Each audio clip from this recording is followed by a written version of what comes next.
নমস্কার বন্ধুরা, আজকে পটলে সম্পূর্ণ নতুন স্বাদের একটা রেসিপি আপনাদের সঙ্গে শেয়ার করব। তো চলুন বন্ধুরা, আজকের রেসিপিটি শুরু করা যাক। আজকের এই পটলের রেসিপিটি বানানোর জন্য আমি এখানে 6 পিস পটল নিয়েছি। আর এই পটলগুলো কিন্তু দেশি পটলের ভিতরে কিন্তু শাঁসে ভরা থাকে। তো আমি আপনাদের একটা কেটেও দেখাচ্ছি। দেশি পটলগুলো কিন্তু এরকম একটু ছোট সাইজের হয়। এই পটলগুলো খেতেও কিন্তু ভীষণই ভালো হয়। তো আপনারাও চেষ্টা করবেন এই রেসিপিটি তৈরি করার জন্য এই রকম পটল নেবার। আর এখানে যে 6 পিস পটল নিয়ে আজকে রেসিপিটি তৈরি করব, সেই পটলগুলো আমি আগের থেকে খুব ভালোভাবে ধুয়ে নিয়েছি। আর পটলের দুই পাশ এভাবে কেটে নিয়ে উপরে যে হালকা একটা লেয়ার থাকে সেটা আমাদের তুলে নিতে হবে। যেহেতু একদমই কচি পটল, তাই খোসা কিন্তু পুরোপুরি ছাড়ানোর এখানে দরকার নেই। উপরের যে পাতলা লেয়ার থাকে সেটাকে এভাবে তুলে নিলেই হবে। তো একটা পটল আমি এভাবে উপর থেকে পাতলা লেয়ারটা তুলে নিয়েছি। আর সমস্ত পটলগুলোকে একইভাবে উপরের পাতলা লেয়ারগুলোকে তুলে নিতে হবে। এবার এই পটলগুলোকে আমাদের গ্রেট করে নিতে হবে। আর গ্রেট করার জন্য আমি এখানে ছোট ছিদ্রওয়ালা গ্রেটারের ব্যবহার করছি। তবে আপনাদের কাছে যদি এরকম ছোট গ্রেটার না থাকে তাহলে বড় ছিদ্রযুক্ত গ্রেটার দিয়েও আপনারা গ্রেট করে নিতে পারেন।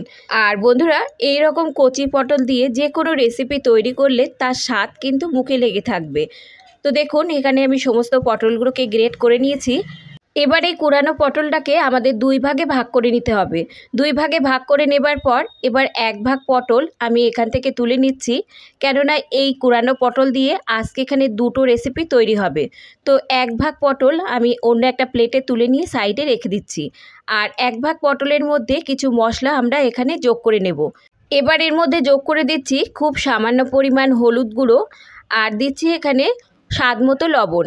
এবার যোগ করে দিচ্ছি হাফ চামচ মতো ঝাল লঙ্কার গুঁড়ো। তবে ঝাল লঙ্কার গুঁড়োটা আপনারা আপনাদের পরিমাণ মতো এখানে যোগ করে নেবেন। এবার যোগ করে দিচ্ছি এখানে হাফ চামচ মতো জিরে গুঁড়ো, আর দেব হাফ চামচ মতো ধনে গুঁড়ো। আর খুব সামান্য পরিমাণ এর মধ্যে যোগ করে দিচ্ছি চিনি। তবে চিনিটা যদি আপনাদের পছন্দ না হয়, চিনিটা আপনারা স্কিপ করতেও পারেন। এবার এই সমস্ত মশলাগুলো দিয়ে এই পটলের সঙ্গে খুব হালকাভাবে মেখে নিতে হবে। মশলাগুলো কিন্তু চেপে চেপে পটলের সঙ্গে মাখা যাবে না, তাহলে পটল দিয়ে অনেকটা জল বেরিয়ে যাবে। তো এখানে মশলাগুলো হালকাভাবে আমি পটলের সঙ্গে মাখিয়ে নিয়েছি। মাখিয়ে নেবার পর এবার এর মধ্যে যোগ করে দেব বেসন।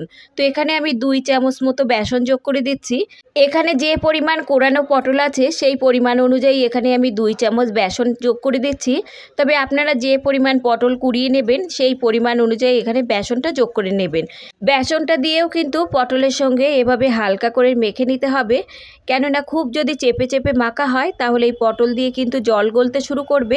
আর আরও বেসন কিন্তু এর সঙ্গে যোগ করতে হবে। তো এভাবে হালকাভাবে মেখে নেবেন, দেখবেন পটল দিয়ে একদমই জল গলবে না। তো এখানে আমি পটলটাকে হালকাভাবে মেখে নিয়েছি। মেখে নেবার পর এটাকে সাইডে রেখে দিয়ে এবার একটা কড়াইতে আমি নিয়ে নিচ্ছি 2 থেকে 3 চামচ মতো সর্ষের তেল।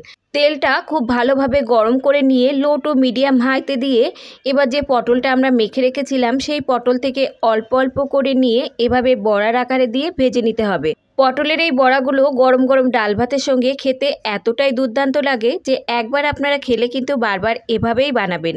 বড়াগুলো ভাজতেও কিন্তু খুব বেশি সময় লাগবে না, 10 থেকে 12 মিনিট মতো সময় লাগবে। তবে হাই ফ্লেমে দিয়ে ভাজলে কিন্তু উপরটা লাল হয়ে যাবে আর ভিতরটা কাঁচা থেকে যাবে। তাই লো টু মিডিয়াম হাইতে দিয়ে 10 থেকে 12 মিনিট মতো সময় ধরে বড়াগুলোকে ভেজে নিতে হবে। তো 1 থেকে 2 মিনিট অন্তর অন্তর বড়াগুলোকে এভাবে উল্টে দিতে হবে। আর বড়াগুলো দেখবেন বেশ সুন্দর একটা লালচে রং ধরে যাবে, তখন এই বড়াগুলোকে তুলে নিতে হবে। দেখুন, এবার 2 মিনিট পর বড়াগুলোকে আমি উল্টে দিচ্ছি। উল্টে দিয়ে আরও এক পাশ 2 মিনিট মতো হতে দেব। এভাবেই বড়াগুলোকে 2 মিনিট অন্তর অন্তর উল্টে পাল্টে দিয়ে 10 থেকে 12 মিনিটের মতো সময় ধরে ভেজে নিতে হবে।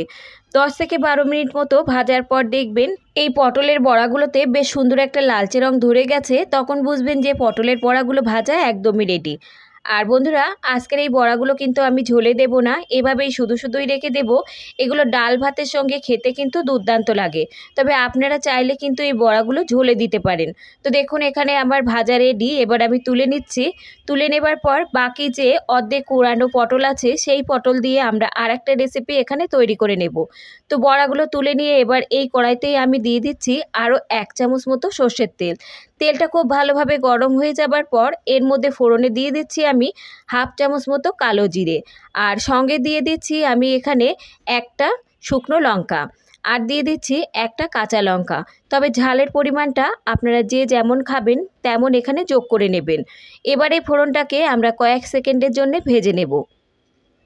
ফোড়নটা কয়েক সেকেন্ডের জন্য ভেজে নেবার পর এবার এর মধ্যে যোগ করে দিচ্ছি আমি কোচানো রসুন।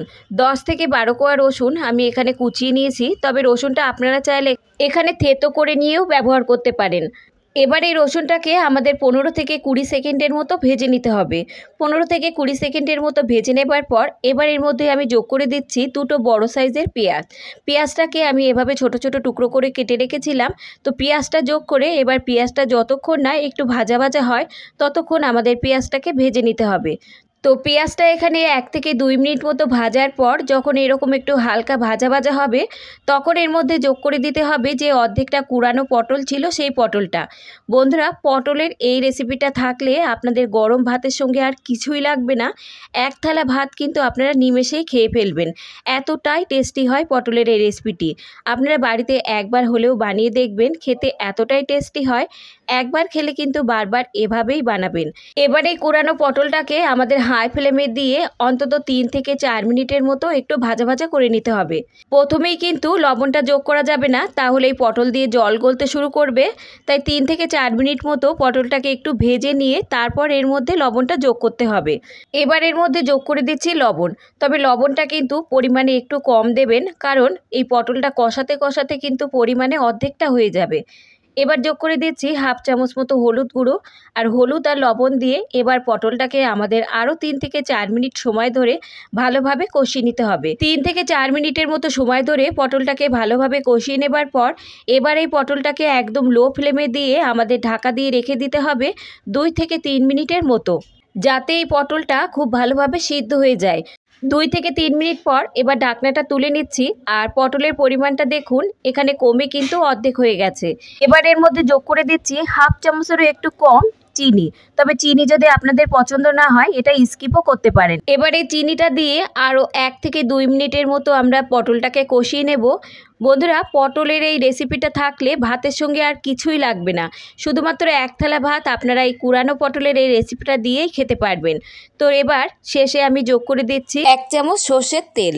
এবার ফ্লেমটাকে অফ করে দিয়ে পটলের সঙ্গে খুব ভালোভাবে এই তেলটাকে মিশিয়ে নেব।